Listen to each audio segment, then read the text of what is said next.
So the One Piece manga lately, this year, 2014 thus far, kind of just wanted to talk a little bit about some of the things that's been going on, a couple of gripes I have, what I want to see, what's been going on, and ultimately just the One Piece manga lately in general.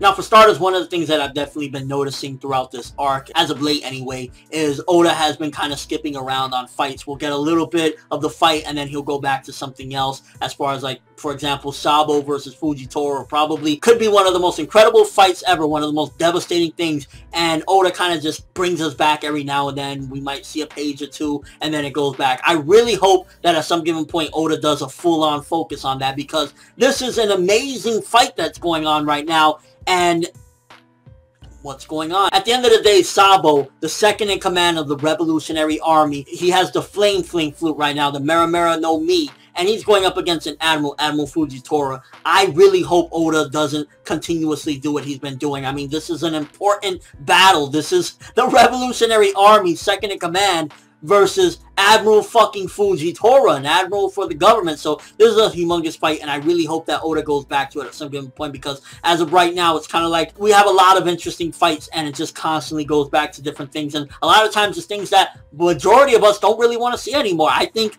most of us do not give a flying fuck about the TONTATTA'S. It's like Princess Manchelle has a power, okay, that might be something interesting, but as a whole, one of the things about this arc that if I could change it, I definitely would, is the amount of screen time the TONTATTA'S have. The TONTATTA'S, while at the end of the day they do serve because they are a part of the story and everything, I would give them way less screen time, because they eat up valuable screen time, or panel time, shall I say, where we could be having the Zoro versus Pika fight, where, you know, we got like a good chunk of that out of nowhere, and it was like, holy shit, this is absolutely amazing, and then it's back to the fucking TONTATTA'S. And honestly, if Oda decided to kill most of them off, I would be totally fine with that. I really don't care for the TONTATTA'S, and I think that if anything about this arc is taking it down, is the TONTATTA'S, is because nobody fucking wants to see them, you know, stumbling and bumbling about, looking at the door. It says don't come in, we can't go in there. It's like, fuck the TONTATTA'S. Also, it definitely seems as though, probably due to the anime,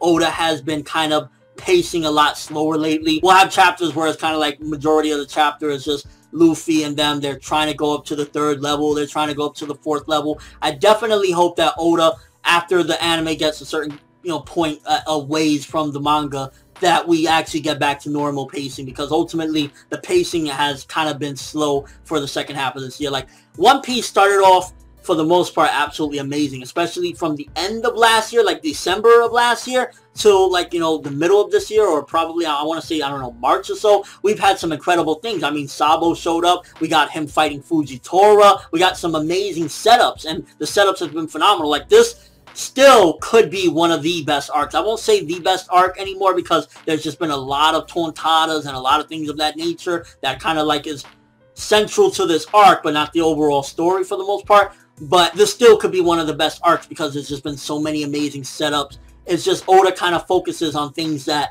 don't really pertain to the overall story. Like, again, going back to the TONTATTA'S, and like, for example, we'll have Law's flashback is about to start, and I'm really excited to see that shit. Just seeing baby Law with the grenades around his neck, it was like, we're finally getting it. And then Oda cuts off, and we haven't heard any mention of it, and I thought that that was the time. And I don't know if, again, because I think he got a new editor as well, if his new editor is telling him, yo bro, we gotta milk this ship. It's like, Oda, you're a genius. Please don't do this to us. Let's get more of that proper One Piece pacing, because as a whole, that's always been One Piece's problem for the most part, the pacing, because Oda likes to go nice and smooth, make sure we don't go over any bumps. But at the same time, while it's going nice and smooth, you do want more entertaining aspects. And I mean, at the end of the day, if we have amazing fights going on, why not see those fights instead of looking at the fucking TONTATTA'S touching their butt cheeks every 2 minutes? And if you notice, we really haven't seen much, or heard for that matter much, of the Big Mom situation since that happened. I honestly think Oda's doing that purposely, maybe at some given point, because, you know, the whole thing with Jola, and that might,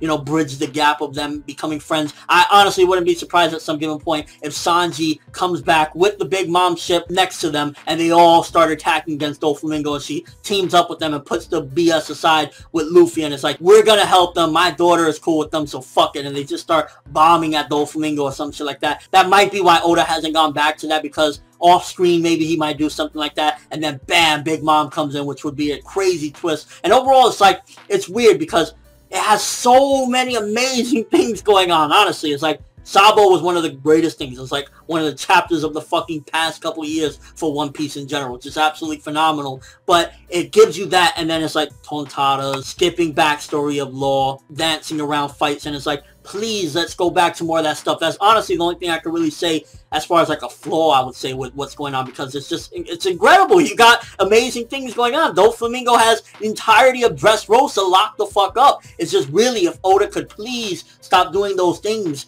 then we'd be golden, because, it's, I mean, Sabo, Pika, Zoro, Doflamingo, Law's backstory, a lot is set up. It's as if we have golden fucking statues of greatness around, but we can only touch the bronze. We can only look at the bronze. We can't really look at the gold. We might get a sneak at the gold, and then it's like, oh, back to the bronze. And to touch up on Law's backstory real quick, I think definitely as far as this Corazon guy, he probably at some given point risked his life for Law. Maybe, you know, Law's devil fruit maybe might have been his at some given point, and he gave it to him because maybe Law was dying. Maybe Law had a sickness or an illness, and he helped him so that he could heal himself. Maybe he became best friends with Corazon and Doflamingo. At the end of the day, we've seen the characterization of Doflamingo is very weird, because he's like, on one half, it looks like he loves his family. He fucking will go ham for them. But then at the same time, he'll kill them in a heartbeat if it means helping himself. So it's as if he's selfish, but still cares for his family. But I can't really make out Doflamingo. Like, Doflamingo seems to be a very complex character. It's like, we heard some inklings of his backstory, but we don't even know if that's legit or not. That I think he killed his father, or his mother died and he killed his father, so his parents were dead, and he says the Don Quixote are his own family. You know, that's the only people that he has left. But then there's times where it looks as though he don't give a fuck about them. I mean, if you even flash back to, you know, towards the beginning of the series with the whole Bellamy situation, he looked like he was about to snap Bellamy's neck, and we thought Bellamy was dead for the longest time, and then Bellamy comes back and he's like, Dillinger, take care of this motherfucker, even though he supposedly treasures a lot of his comrades and stuff like that. But I guess he really only treasures the people that are in the executive branches. And even then, it's like, Jola, you know what type of family it is. I'm going to kill you. And Jola's like, okay. So it's just, he's a really complex character, and I would really like to dissect him a little bit more, and Oda go more into him as well. So that's another thing that's on the horizon. And as a whole with the One Piece manga lately, I just really hope Oda picks up the pacing and goes to the more interesting things instead of like Tontatta's, Princess Manshelly, because there's just so much amazingness going on that we're missing out on. But let me know what you think of the One Piece manga lately. What have you been thinking about what's been going on recently? Do you care for the pacing? Also, any of the fights, what do you think that Oda should really be focusing more on? Do you care for the Tontattas at all? Because again, like, they're comedic relief at certain times, and you definitely need that, but the amount of screen time is not justified, as far as, especially considering there's so many great things going on right now. And any theories or predictions? What do you think about Law's backstory with Corazon? Do you think we're going to see it anytime soon? Also, what can you make about Doflamingo's character? Why is he so nuts and bonkers, but yet at the same time such a loyal and caring dude? What, like, it's almost as if the dude's bipolar. But that's all I have for this one. Thanks for watching. Hope you enjoyed. If you liked anything I had to say or enjoyed the video, drop me a like. I'd greatly appreciate it. And if you haven't subscribed, if you could do so as well, that'd be awesome. I'm ForneverWorld, and as always, people, have an awesome day.